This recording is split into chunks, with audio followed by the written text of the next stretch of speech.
O rico e Lázaro, uma interpretação da parábola.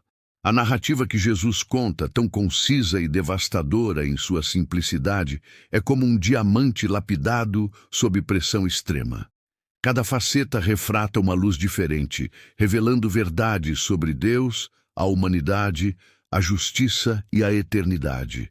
Ela não é meramente uma história sobre o céu e o inferno, é um diagnóstico urgente da cegueira espiritual e um tratado sobre a autoridade final da palavra de Deus na vida humana. Vamos além da superfície e adentremos os corações, os motivos e os ecos eternos desta história.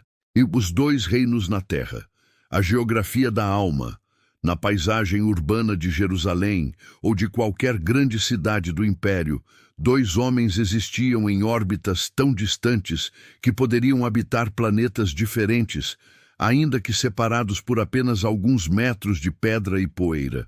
O homem rico não tinha nome na história original, um detalhe profundamente significativo.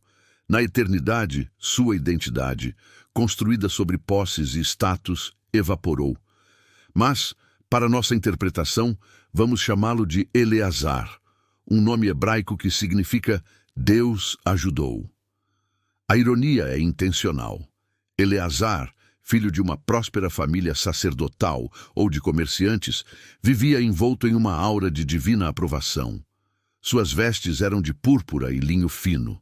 A púrpura, cor de reis e imperadores, extraída de um caracol marinho a um custo exorbitante. O linho, um tecido de luxo, suave e fresco contra a pele. Sua casa não era simplesmente uma residência, era um palácio, com um grande portão que não servia apenas como entrada, mas como uma barreira simbólica, um divisor de águas entre os abençoados e os esquecidos. Dentro daquelas paredes, a vida era um festival perpétuo, vivia no luxo todos os dias. Não era uma ocasião especial, um banquete de festividade, era a normalidade de Eleazar. A mesa transbordava de carnes assadas, pães finos, frutas importadas e vinhos aromatizados. A conversa girava em torno de negócios, política, teologia e os últimos escândalos da cidade. A religião de Eleazar era ortodoxa. Ele certamente frequentava a sinagoga, observava as festas e provavelmente fazia doações substanciais ao templo. Em sua mente e na de seus pares, sua riqueza era um sinal palpável do pacto de Deus com ele. Ele era um dos eleitos e seu conforto era a prova cabal. Do lado de fora do portão, aninhado na poeira e na sombra, estava um homem cujo nome foi registrado para a eternidade, Lázaro. Seu nome, uma variante de Eleazar, significava Deus é meu auxílio. Enquanto o rico vivia a ironia de seu nome, Lázaro o personificava de forma literal e agonizante. Ele era um mendigo, coberto de chagas. Sua doença, possivelmente uma ulceração cutânea grave como a lepra ou um eczema infectado, tornava-o impuro segundo a lei, um pária social e religioso. Ele não tinha casa, família ou rede de segurança. Seu único conforto, se é que se pode chamar assim, eram os cães vadios que vinham lamber suas feridas. Na cultura judaica, os cães eram animais impuros, e seu ato, longe de ser um gesto de compaixão, era um símbolo final de degradação e abandono. O desejo mais profundo de Lázaro era angustiante em sua simplicidade. Ansiava comer o que caía da mesa do rico. Ele não sonhava com um lugar à mesa, nem com um prato próprio. Seu anseio era pelas migalhas, os pedaços de pão que os convivas usavam para limpar as mãos e depois jogavam no chão, ou que caíam acidentalmente. Era uma imagem vívida de sua total dependência e da distância intransponível entre sua realidade e a de Eleazar. Lázaro, por sua vez, é uma figura de silêncio e resignação profunda. Ele não profere uma única palavra na narrativa terrena. Não há registro de reclamações, acusações ou pedidos eloquentes. Ele sofre em silêncio, um testemunho mudo da falha da comunidade e da indiferença do poder. Seu nome, Deus é meu auxílio, era uma declaração de fé em meio ao desespero absoluto. Quando todos os auxílios humanos falharam, sua esperança permanecia voltada para o divino. Hugues, a grande inversão, a geografia da eternidade. A morte, o grande equalizador, chega para ambos. Não há fanfarras para o rico, nem cerimônias para o pobre. A narrativa, no entanto, descreve suas partidas com uma diferença celestial. Lázaro morre primeiro. E o que acontece? Os anjos o levaram para junto de Abraão.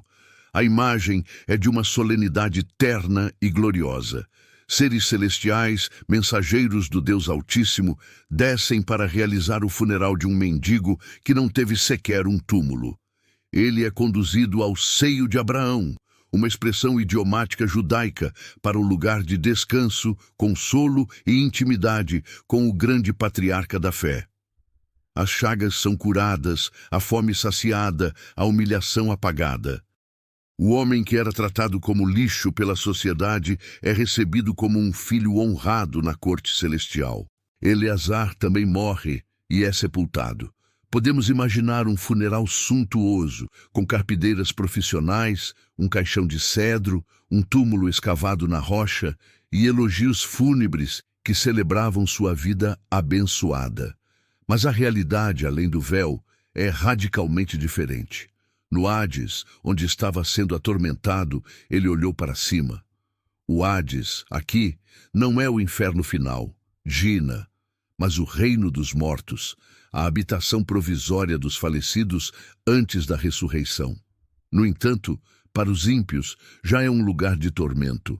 A primeira coisa que Eleazar experimenta é uma inversão de posição. Ele, que sempre olhou para baixo para Lázaro, agora é forçado a olhar para cima. Ele, que estava dentro do portão, agora está fora, suplicando por um alívio que está do outro lado de um abismo intransponível. Aqui, a parábola atinge seu clímax teológico. O diálogo entre Eleazar e Abraão é um dos mais solenes e reveladores das Escrituras. O primeiro pedido, um alívio que nunca virá. Eleazar, em sua agonia, ainda opera a partir de seu antigo paradigma. Ele vê Lázaro não como igual, um irmão redimido, mas como um servo. Pai Abraão, manda que Lázaro. Sua linguagem é de hierarquia e comando. Ele não pede perdão, pede conforto. Ele não demonstra arrependimento por sua indiferença, apenas quer que ela seja mitigada. A imagem da gota d'água na língua é poderosa. O homem que tinha rios de vinho e leite agora suplica por uma molécula de refresco. A resposta de Abraão é carinhosa, mas implacavelmente justa. Filho, lembre-se. A memória, agora aguçada pela verdade eterna, torna-se seu próprio tormento. Ele é convidado a revisitar sua vida e ver a justiça divina em ação. Você recebeu coisas boas, enquanto Lázaro recebeu coisas más. Esta não é uma condenação por ser rico, mas uma constatação de como ele usou seus dons. Ele recebeu bem-estar, oportunidade, influência e recursos, ferramentas para administrar a graça de Deus na terra. Ele, porém, as recebeu como recompensa pessoal, não como um encargo sagrado. Lázaro recebeu o mal, o sofrimento, a rejeição. Agora, a justiça cósmica se equilibra. Lázaro é consolado. Eleazar está em agonia. E então, Abraão introduz o conceito do grande abismo. Este não é um castigo arbitrário imposto por Deus, mas a consumação de um abismo que o próprio Eleazar cavou durante sua vida. O abismo entre seu portão e Lázaro, entre sua indiferença e a necessidade do outro, entre sua religião formal e sua fé vazia de obras, solidificou-se em uma realidade eterna e intransponível. As escolhas moldam o caráter, e o caráter, por fim, determina o destino. O abismo é a cristalização da alma que escolheu amar a si mesma mais do que a Deus e ao próximo. O segundo pedido, A ilusão do sinal espetacular. Derrotado em seu primeiro pedido, Eleazar faz um último apelo, movido por um lampejo de preocupação genuína. Manda Lázaro ir à casa de meu pai, pois tenho 5 irmãos. Ele finalmente entende que suas ações terrenas têm consequências eternas e não quer que sua família compartilhe do seu destino. Ele acredita que um milagre sobrenatural, um morto ressuscitando, seria suficiente para convencê-los a se arrepender. Esta talvez seja a lição mais relevante para a nossa era, obcecada por sensacionalismos e sinais. A resposta de Abraão é um dos pilares da teologia bíblica. Eles têm Moisés e os profetas, que os ouçam. A revelação de Deus, sua vontade, seus mandamentos de justiça, misericórdia e fé já foram dados. Tudo o que é necessário para uma vida santa e para escapar do tormento já está contido nas Escrituras. A falta dos irmãos de Eleazar não era de informação, mas de obediência. Eles não precisavam de um fantasma, precisavam de ouvidos atentos e corações contritos. A réplica de Eleazar é a réplica da humanidade incrédula. Não, pai Abraão, mas se alguém dentre os mortos fosse até eles, eles se arrependeriam. É a crença persistente de que se Deus apenas se mostrasse de forma mais dramática, mais irrefutável, então todos creriam. É a demanda por um Deus que se submeta aos nossos termos de prova. A sentença final de Abraão é devastadora e profética. Se não ouvem a Moisés e aos profetas, tampouco se deixarão convencer, ainda que ressuscite alguém dentre os mortos. Esta frase ecoa através dos séculos, encontrando seu cumprimento mais profundo na própria ressurreição de Jesus. O próprio Lázaro de Betânia foi ressuscitado por Jesus, e as autoridades religiosas, longe de se arrependerem, conspiraram para matar tanto Jesus quanto o Lázaro ressuscitado. João 12, 9 e 11. A ressurreição de Cristo, o maior de todos os sinais, foi rejeitada por aqueles cujos corações estavam endurecidos contra a palavra prévia. A parábola, portanto, é um julgamento antecipado sobre a incredulidade que prefere sinais espetaculares à obediência humilde à palavra revelada. 3. Ecos na alma moderna. Uma parábola para hoje. A história do rico e Lázaro não é um conto sobre um homem notoriamente mau e um santo passivo. É um espelho segurando para nossas almas e para nossa civilização. 1. A pobreza do abundante. Eleazar é o arquétipo do homem moderno bem-sucedido. Vive em um mundo de consumo e conforto sem precedentes. Seu portão é agora a tela de seu smartphone, que o protege das notícias desagradáveis do mundo. Suas vestes de púrpura e linho são a grife, o carro de luxo, a casa com todos os aparatos. Ele banqueteia-se todos os dias em um mundo de entretenimento infinito e gratificação instantânea. E à sua porta, nas favelas, nos campos de refugiados, nos becos da solidão urbana, nos corações partidos de seus próprios vizinhos, estão os Lázaros de hoje. Eles anseiam não por migalhas, mas por dignidade, por atenção, por um olhar que os reconheça como humanos. O pecado de Eleazar não é sua riqueza, mas a letargia espiritual que ela gerou. É a capacidade de viver em um mundo de opulência, enquanto a miséria é normalizada como pano de fundo. 2. A riqueza do pobre. Lázaro nos força a redefinir o que é valor. Em uma cultura que idolatra o sucesso, a saúde e a autossuficiência, Lázaro é a antítese de tudo isso. No entanto, é ele quem é carregado pelos anjos. Sua riqueza não estava no que ele possuía, mas em quem ele confiava. Deus é meu auxílio. A parábola é um conforto eterno para todos os que sofrem sem causa aparente, para os que são invisíveis aos olhos do mundo. Ela proclama que Deus vê, Ele conhece seus nomes. Suas tribulações, suportadas com fé, não são em vão. O último será o primeiro. Esta verdade é um bálsamo para o oprimido e um severo aviso para o opressor. 3. A autoridade suficiente da palavra. Em uma era de pós-verdade, onde sentimentos e opiniões pessoais são frequentemente elevados ao status de autoridade, a declaração de Abraão é um farol de clareza. Eles têm Moisés e os profetas. Para nós, isso se traduz como: eles têm a Bíblia. A solução para a crise de compaixão, de justiça, de significado, não está esperando por uma nova revelação espetacular, um milagre sensacional ou uma filosofia complexa. Está na obediência simples e corajosa ao que já foi revelado. A Bíblia está repleta de mandamentos para cuidar do órfão, da viúva, do estrangeiro e do pobre. Deuteronômio, Isaías, Amós, Tiago. Ignorar essa mensagem clara e depois esperar que Deus se revele de outra forma é a essência da insensatez espiritual. A parábola nos chama de volta à primazia das Escrituras como nosso guia infalível para a fé e a prática. 4. O caráter como destino. O grande abismo não foi criado por Deus no momento da morte. Foi escavado dia após dia pelas escolhas de Eleazar. Cada vez que ele ignorou Lázaro, cada vez que priorizou seu próprio conforto, cada vez que justificou sua inação com uma teologia conveniente, ele estava aprofundando o abismo em sua própria alma. A eternidade não é um lugar para onde vamos arbitrariamente. É a consumação do que nos tornamos. Uma alma treinada na autocentralidade, na indiferença e no consumo, encontrará a presença de um Deus santo e amoroso, que é fogo consumidor para o egoísmo, como um tormento insuportável.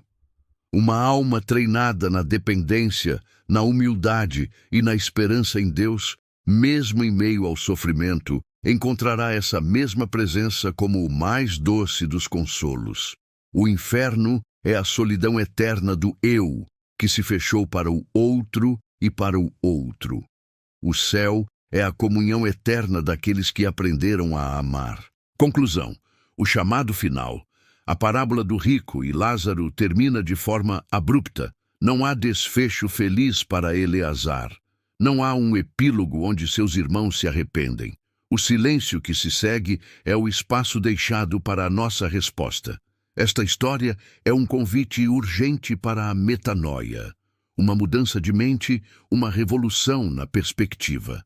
Ela nos convida a derrubar os portões que erguemos em nossas almas, a enxergar os Lázaros que colocamos à margem de nossas vidas e a entender que nossa resposta a eles está intrinsecamente ligada ao nosso destino eterno.